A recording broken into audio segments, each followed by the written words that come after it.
Հունիսի 7-ին կայանալիք ԱԺ քվեարկությունից 2 օր առաջ Քննչական կոմիտեն հայտարարեց ՀՀԿ-ականների, քաղաքական նախկին գործիչների ձերբակալությունների ու նոր մեղադրանքների մասին։ Պանորամայեմի հետ զրույցում քաղտեխնոլոգ Վիգեն Հակոբյանը այս ամենը կապեց իշխանության վախերի հետ։ Այս ամեն ինչը վկայում է իշխանության խորը մտահոգությունների մասին, եթե չասեմ վախի մասին, որ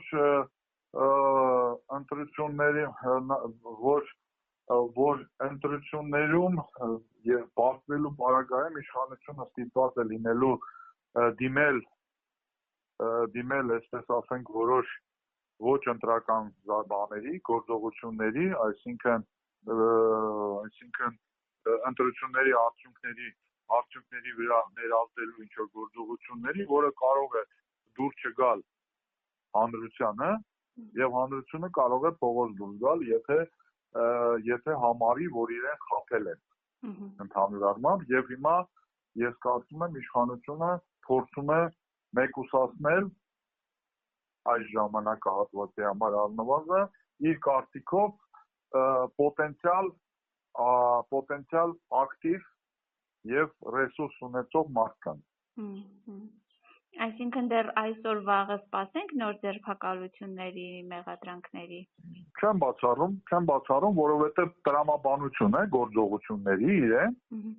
ընդհանուր առմամբ դա է հուշում, այսինքն հանկարծ ընտրություններից 2 օր առաջ, եթե դուք ինչպես միշտ հակակոռուպցիոնով կամ չգիտեմ ինչ-որ մի թեմայով բանում ես մարդկանց ընդհանուր առմամբ, եթե նման բաներ կային, ես ճիշտ ասած արդեն չեմ կարծում ինչ ասում հակակոռուպցիոն է կամ չգիտեմ որևէ բանը, որովհետեւ որևէ էական նշանակություն չունի, էլի, ընդհանուր առմամբ ինչ են իրենք գրում, եթե դու տանում ես մարդկանց, որոնք ռեսուրս ունեն, որոնք պոտենցիալ ունեն, որոնք կազմակերպչական բան ունեն, ջիղ ունեն, ամեն դեպքում հեղինակություն ունեն, ու տանում ես ինչ-որ մեղադրանքներով, որոնք ասենք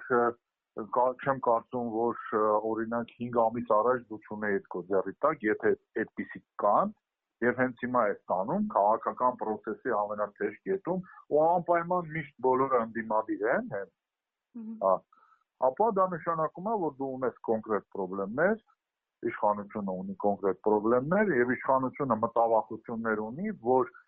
իր հակաօրինական հնարավոր գործողությունների պարագայում դա կարող է հանգեցնել, այսպես ասենք, յետընտրական զարգացումներին, որտեղ այդ մարդիկ հնարավոր է կամ իշխանության գնահատմամբ կարող են ունենալ կարևոր կամ առանցքային դերակատարում։ Այս առումով, եթե դուք հարց եք տալի, ասում եք, էլի կարա լինի, չեմ բացառում, համենայն դեպս այդ տրամաբանության մեջ է։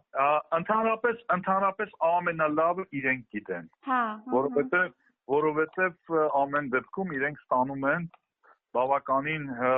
հաճախակի ռեժիմով